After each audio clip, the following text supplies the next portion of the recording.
Bienvenidos, amigos. Quiero presentaros una historia. La historia más larga de la humanidad. Una historia que aún no ha terminado. Todo empezó ante nuestro maravilloso universo. ¿Quién no se siente fascinado al observar el cielo estrellado? ¿No os preguntáis qué hay ahí fuera? ¿Cuál es nuestro lugar en el cosmos? Desde el principio de los tiempos nos hemos hecho las mismas preguntas. Y para responderlas nació la primera ciencia, la astronomía. Su historia es el mejor espejo para estudiar el conocimiento humano.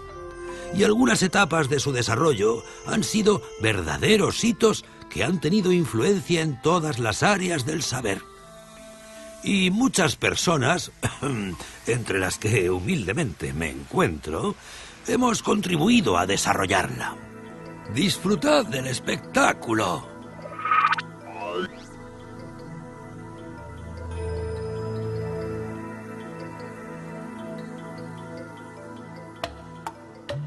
Nuestros antepasados, durante la prehistoria, contemplaban los amaneceres y atardeceres con un enorme sol asomando por el horizonte, como una gota líquida rodeada por nubes de hermosos tonos rojizos. Observaron sus movimientos y notaron que en las distintas épocas del año sale y se oculta por diferentes puntos del horizonte. En primavera sale por el este y se pone por el oeste.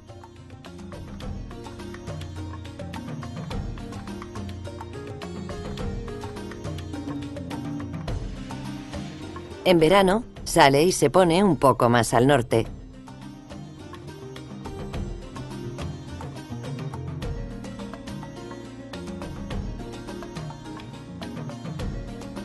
De nuevo, en el otoño, sale por el este y se pone por el oeste.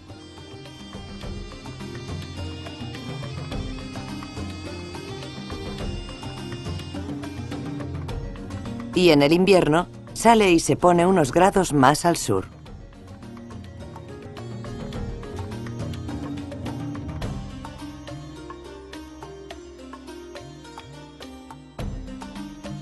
Para registrar este fenómeno de los movimientos solares, construyeron observatorios que hoy son monumentos extraordinarios, como el de Stonehenge, en Inglaterra.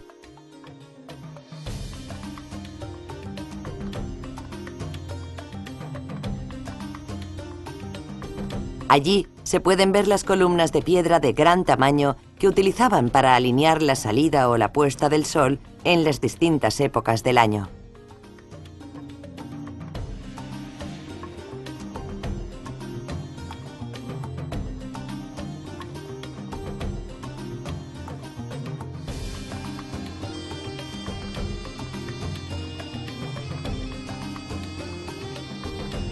O como Intihuatana, en Machu Picchu, Perú.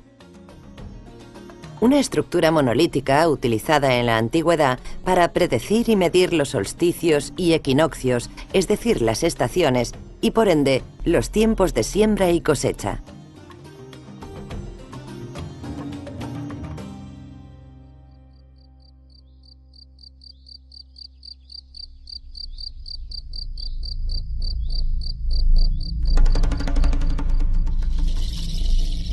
Al no tener contaminación lumínica, nuestros antepasados también fueron buenos observadores del cielo nocturno. Notaron que las estrellas se mueven al unísono, de este a oeste, y que conservan sus posiciones relativas, de tal manera que si tres de ellas forman una figura geométrica, esta permanecerá inmutable durante generaciones. Relacionaron las formas que dibujan las estrellas en el cielo con figuras humanas, de animales o de objetos comunes, ideando así constelaciones tan conocidas por todos como la Osa Mayor, la Osa Menor y el Escorpión. Para memorizar estas imágenes, inventaron historias fantásticas como: aquí está el águila que persigue al cisne en pleno vuelo, o Sagitario, el arquero, que persigue al escorpión porque una vez agredió a Hércules.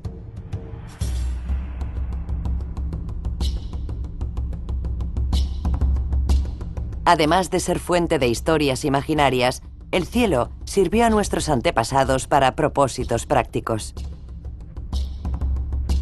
Por ejemplo, en el hemisferio norte notaron que la estrella más brillante de la Osa Menor permanece en el mismo sitio día y noche, por lo que la usaron como referencia para orientarse. Hoy la llamamos Polaris o estrella polar, porque nos señala siempre el polo norte.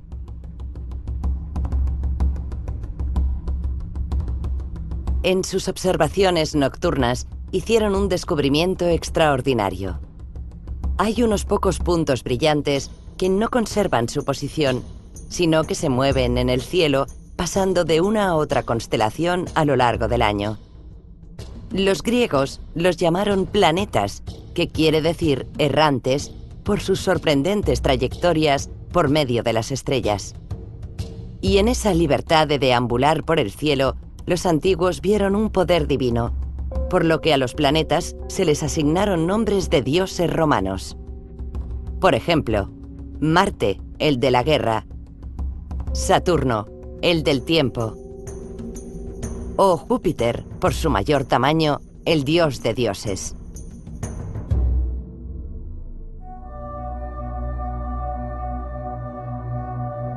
La mayor parte de las culturas antiguas interpretaron el cielo como una bóveda cristalina sobre la que están situados los cuerpos celestes. Las estrellas están firmemente adheridas a ella, pero el Sol, la Luna y los planetas se mueven a lo largo de una franja llamada zodíaco, como coches que viajan por una autopista.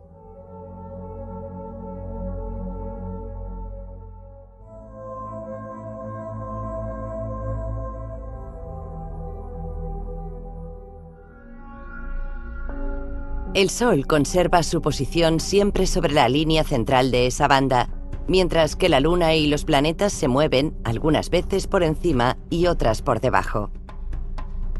Además del movimiento serpenteante, los planetas, de vez en cuando, también tienen la peculiaridad de dar marcha atrás y avanzar en sentido contrario. Encontrar la causa de este fenómeno caprichoso fue el quebradero de cabeza de muchos pensadores, hasta que los astrónomos de la antigua Grecia dieron con una interpretación magistral.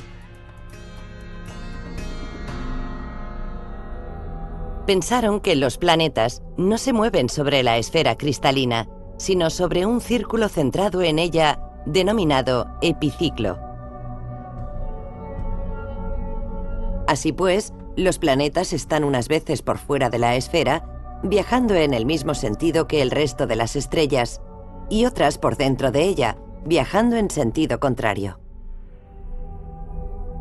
La teoría geocéntrica de los epiciclos era tan completa que con ella se podían hacer cálculos para estimar por anticipado la posición de los planetas en cualquier época del año.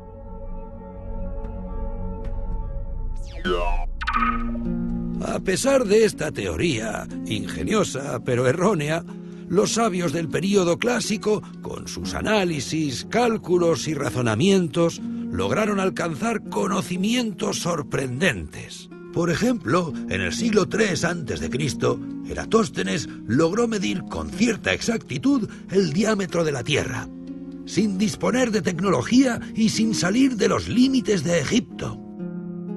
Lo logró midiendo la sombra de una estaca clavada en Alejandría, sabiendo que a esa misma hora, en otra ciudad más al sur, los objetos no proyectaban sombra alguna. ¡Ah! ¿Quién tuviera la inteligencia de este hombre?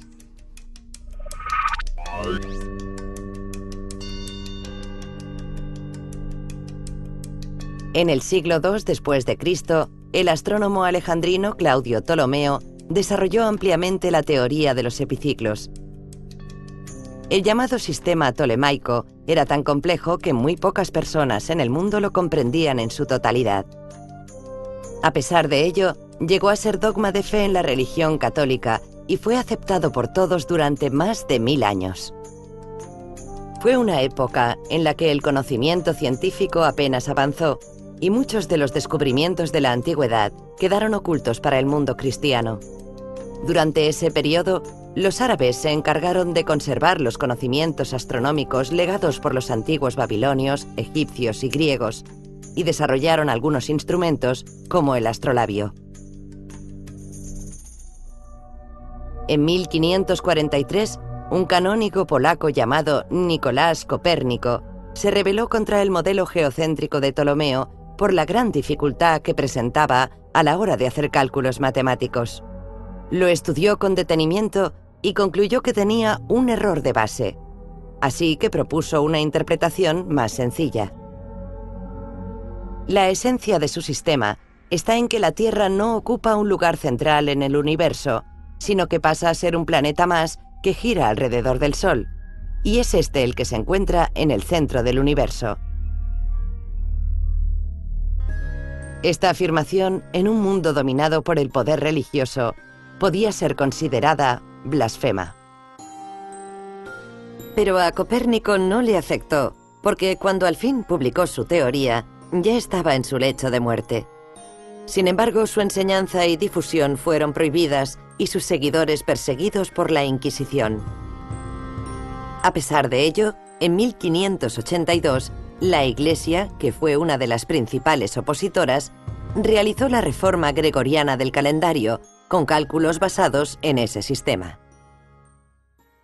Tanto el sistema de Ptolomeo como el de Copérnico se basaban en movimientos circulares para los cuerpos del sistema solar. Era una condición impuesta por motivos religiosos. Al ser el universo obra de Dios, tenía que ser perfecto y el círculo, decían, era la curva perfecta. Después de una vida dedicada al estudio de los movimientos planetarios, el germánico Johannes Kepler concluyó que las órbitas no eran circulares, sino elípticas. Este descubrimiento tan trascendental fue publicado en 1609. Ese mismo año, un toscano llamado Galileo Galilei miró por primera vez al cielo a través de un telescopio. Se trataba de un primitivo y pequeño anteojo que él mismo había construido, un juguete si lo comparamos con los instrumentos de los observatorios actuales. Pero con él hizo descubrimientos de gran importancia. Galileo se sorprendió al ver la superficie de la Luna tapizada por cráteres, montañas, valles y acantilados, y logró calcular la altura de los picos más elevados, estimando la longitud de la sombra arrojada por ellos sobre el suelo lunar. Descubrió que Venus tiene fases como la Luna, un fenómeno explicable por medio de la teoría de Copérnico, pero no por la teoría geocéntrica de Ptolomeo. También observó 4 satélites que giran en torno a Júpiter de la misma manera que los planetas giran alrededor del Sol. Los más cercanos dan la vuelta en un tiempo más corto que los más alejados. Los siguió durante varios meses y anotó tan cuidadosamente sus observaciones que pudo establecer los periodos de rotación de cada uno de ellos. Y aunque con su primitivo instrumento no pudo definir los anillos de Saturno, dejó claro que el planeta no es solamente una esfera como los demás, abriendo el camino para que observadores posteriores describieran con precisión el extraordinario sistema de anillos que lo rodea.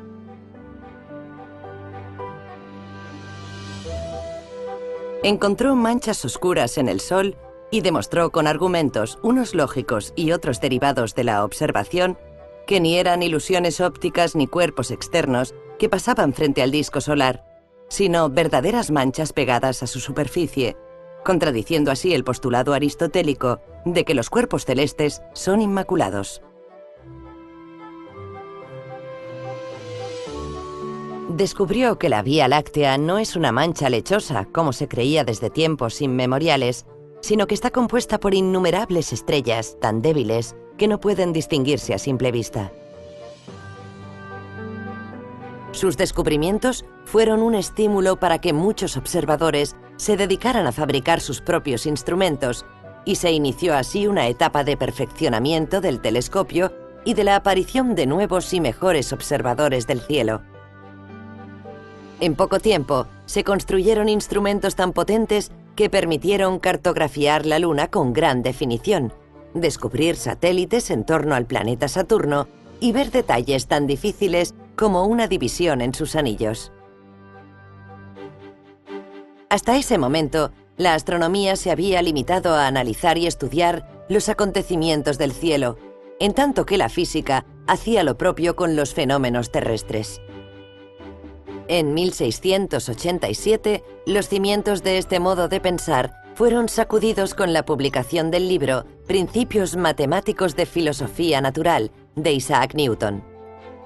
La teoría de la gravitación universal descrita en él unificaba ambos tipos de fenómenos, de tal manera que la caída de una manzana recibía el mismo tratamiento matemático que el hecho de que la Luna gire alrededor de la Tierra.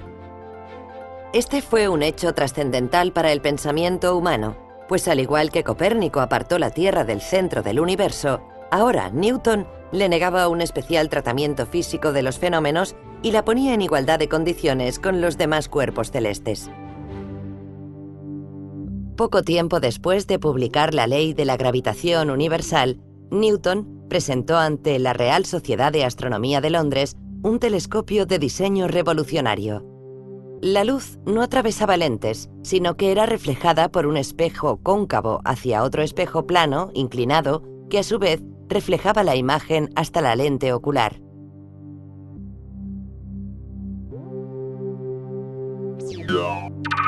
Este avance fue muy importante porque permitía construir progresivamente telescopios más grandes y más eficientes.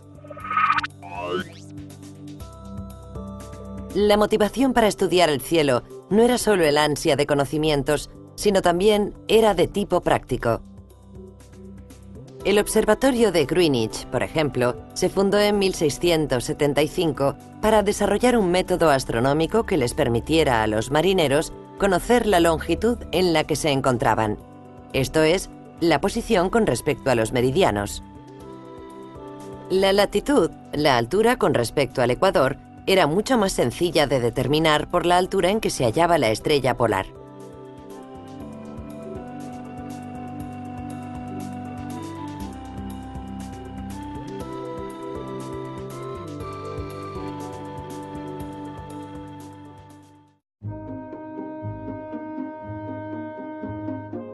A mediados del siglo XVIII se puso de moda el estudio de las estrellas y, con lo tenues que son algunas de ellas, se necesitaron instrumentos cada vez más grandes para captarlas. Este fue el incentivo para desarrollar los telescopios de espejo. En un principio eran aparatosos y se manejaban como los barcos de vela, con poleas, aparejos, cuerdas y muchos hombres para tirar de ellas. Con un telescopio de espejo de su propia fabricación, William Herschel se dedicó a estudiar las estrellas para conocer su distribución en el cielo y concluyó que la Vía Láctea tiene la forma de un disco cuyo máximo grosor se encuentra en el centro y va decreciendo hacia la periferia. En el transcurso de su estudio, Herschel se encontró con algo inesperado. En un principio pensó que se trataba de un cometa, pero al calcular su órbita, supo que había descubierto un nuevo planeta. Se le dio el nombre de Urano.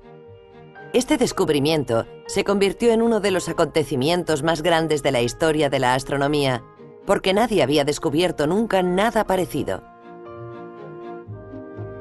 Surgieron nuevos instrumentos cada vez más potentes y nuevas técnicas de observación. La astronomía iba siendo cada vez más popular. A mediados del siglo XIX nace la fotografía. Esta permite describir el cielo de una manera objetiva, sin depender para ello del ojo del observador ni de su habilidad como dibujante. Se tomaron asombrosas imágenes de los cuerpos celestes. Y lo que es más importante, se inventaron técnicas fotográficas para descubrir nuevos astros, como cometas y asteroides. Se desarrolló la espectroscopia, que posibilitaba el conocimiento a distancia de la composición química de los cuerpos celestes, gracias a que los átomos de cada elemento absorben unas determinadas frecuencias del espectro electromagnético. Con esta técnica se descubrió el elemento helio, que recibió esa denominación, el nombre griego del Sol, porque fue detectado por primera vez en las capas externas de nuestra estrella, Durante las primeras décadas del siglo XX, el físico Albert Einstein revolucionó la concepción del universo con su famosa teoría de la relatividad. Para Newton, el espacio y el tiempo eran dos constantes que formaban un sistema de referencia inalterable en el que se producían todos los sucesos. Einstein, en cambio, demostró que el tiempo y el espacio son en realidad una única entidad inseparable, el continuo espacio-tiempo, que puede dilatarse o contraerse, y que lo único que permanece constante es la velocidad de la luz.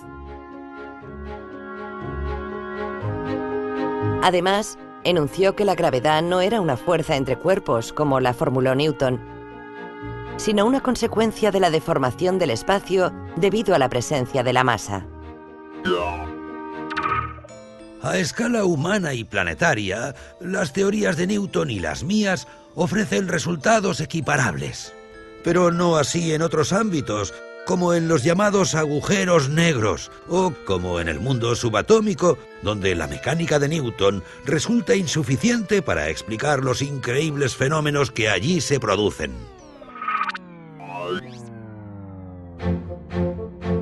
Por esa misma época, en un lugar de California llamado Monte Wilson, en el que la contaminación lumínica era mínima y el cielo estaba despejado la mayor parte del año, se instaló un gran telescopio de espejo. Su diámetro era de 2,5 metros. Allí llegó para trabajar Edwin Hubble, un observador riguroso y organizado. De inmediato, inició un estudio detallado de las nebulosas lejanas. Y tras realizar una clasificación que ha perdurado hasta nuestros días y calcular la distancia hasta algunas de ellas, comprobó lo que ya se sospechaba. Algunas de las llamadas nebulosas son en realidad universos isla, agrupaciones de estrellas o galaxias similares a nuestra Vía Láctea, pero localizadas a distancias inmensas. Edwin Hubble cambió así la concepción anterior de un universo compuesto principalmente por estrellas a uno constituido por galaxias. Y aplicando técnicas de espectroscopia, dedujo que las galaxias se estaban alejando unas de otras. En otras palabras, el universo se expande. Esa fue la conclusión que dio inicio a la concepción actual del nacimiento del universo. Si éste se expande, basta con dar marcha atrás en el tiempo y el universo se irá comprimiendo hasta quedar reducido a un punto. Ese punto es el inicio de todo, el Big Bang, el momento en el que nacieron el espacio y el tiempo.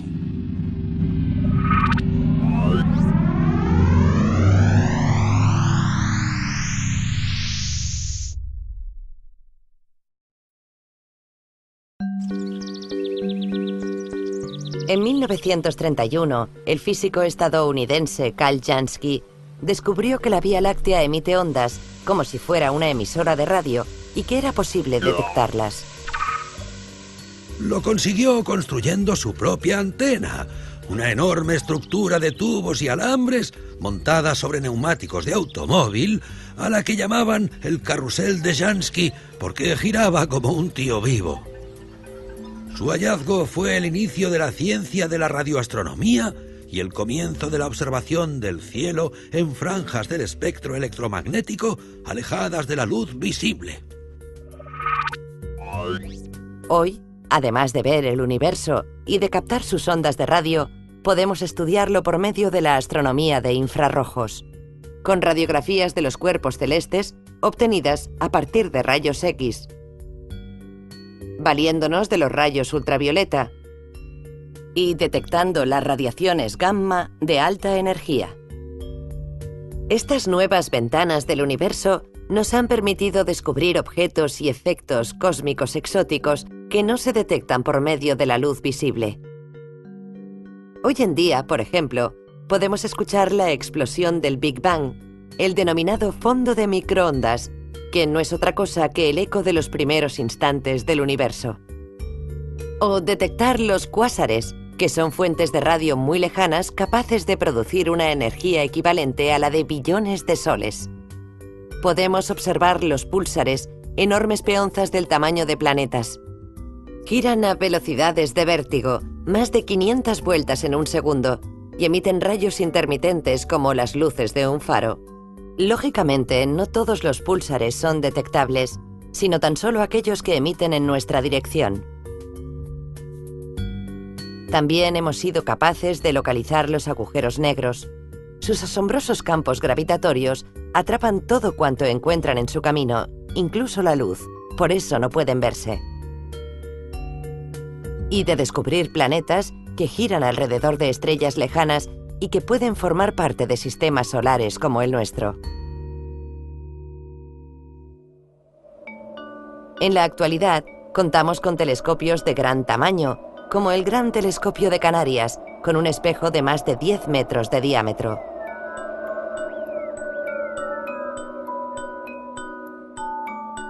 Y gracias a la precisión de la informática, podemos obtener una imagen única a partir de varios telescopios separados.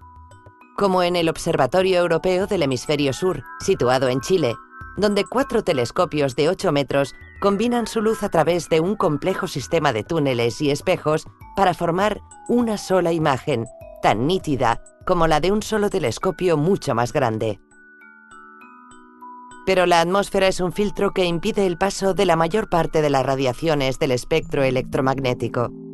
En las últimas décadas, el desarrollo de la astronáutica nos ha permitido viajar más allá de la atmósfera, y además de proporcionarnos conmovedoras imágenes de la Tierra vista desde el espacio, nos ha permitido poner en órbita observatorios espaciales y captar imágenes del universo que eran sueños imposibles hace tan solo algunos años. Jamás pensaron los astrónomos de hace apenas un siglo que podríamos asistir tan de cerca al nacimiento de nuevas estrellas, que, como en una sala de partos, surgen de otras más viejas y pesadas, algunas de las cuales mueren en el alumbramiento al explotar como supernovas. Esto solo puede verse gracias a las imágenes que nos ofrecen algunos telescopios espaciales, como el Hubble, que ha logrado ver las galaxias más lejanas que conocemos, o el Spitzer, que examina el universo con su mirada infrarroja. Tampoco imaginaron que podríamos ver el centro de la galaxia superando la barrera opaca que se interpone, el polvo cósmico, y descubrir allí un agujero negro rodeado de gases a temperaturas de más de 20 millones de grados. Una radiografía del cielo tomada con el telescopio XMM Newton en órbita de la Tierra nos posibilita esa visión. Queridos amigos, desde que Galileo miró por primera vez a través de su telescopio allá por el año 1609 hasta hoy, hemos avanzado mucho en materia instrumental. Pero en el futuro, ¿con qué nuevos telescopios miraremos el firmamento? ¿Y qué podremos observar? Ya están en proyecto varios telescopios que serán los sucesores de los actuales, con dimensiones realmente espectaculares. Imaginemos un espejo de 30 metros de diámetro, 3 veces mayor que el más grande existente en la actualidad. No es ningún sueño. Se trata del TMT, que son las siglas de Telescopio de 30 metros, un proyecto que están desarrollando diversas universidades de Estados Unidos y Canadá y que empezará a funcionar en 2018. Y hay otro proyecto europeo aún más grande, el ELT, cuyas siglas en inglés corresponden a Telescopio extremadamente grande. Su espejo principal tendrá 42 metros de diámetro y se espera que empiece a funcionar en la misma época que el TMT. Y esto no es todo. Está en proyecto la construcción de otro telescopio mucho más grande, el OWL, búho en inglés, cuyas siglas, OWL, significan Telescopio abrumadoramente grande, ya que su espejo tendrá 100 metros de diámetro. Un monstruo tecnológico que pesará 15.000 toneladas y tendrá más de 100.000 motores para poder operar. Y también el telescopio espacial Hubble tendrá su sucesor. Ya está en construcción. Se trata del telescopio James Webb. Su espejo será 3 veces más grande que el del Hubble y orbitará a más de 1,5 millones de kilómetros de la Tierra. Con los equipos actuales, hemos logrado presenciar la explosión de galaxias enteras con miles de millones de estrellas. Están tan lejos que la intensa luminosidad que emiten puede tardar miles de millones de años en llegar a la Tierra. Por eso, lo que en realidad vemos es lo que sucedió en el pasado remoto. Con los equipos del futuro, los astrónomos esperan poder llegar a ver objetos aún mucho más lejanos, situados en los confines del universo, por lo que su visión nos hará testigos del mismísimo nacimiento del universo, que tuvo lugar hace unos 14.000 millones de años. Y por supuesto, también esperan observar directamente detalles en planetas de otros soles, de los que hasta ahora solo hemos podido detectar su presencia mediante técnicas indirectas. Y puede que en alguno de estos lejanos planetas, algún día, tal vez encontremos alguna forma de vida. Y quién sabe si hasta vida inteligente. Habitantes de otros mundos, compañeros de viaje en nuestro vasto y maravilloso universo.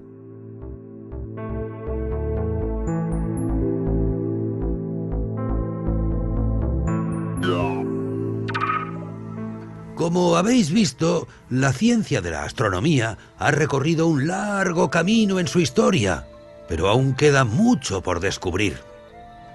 La astronomía utiliza el método científico para adquirir conocimiento, desarrollando teorías que pueden ser refutadas y reemplazadas por otras más amplias en su alcance descriptivo y más exactas en sus predicciones. Pero mucha gente confunde astronomía con astrología. La astrología no es una ciencia. Con sus supuestas profecías y sus horóscopos, no es más que un conjunto de creencias y supersticiones. Nos remite a la visión de un universo irreal, lleno de fuerzas misteriosas e inquietantes que, según dicen, influyen sobre nuestro carácter y nuestro destino, e ignora la mayoría de las aportaciones científicas de los últimos 300 años. No os dejéis engañar, amigos, sed críticos.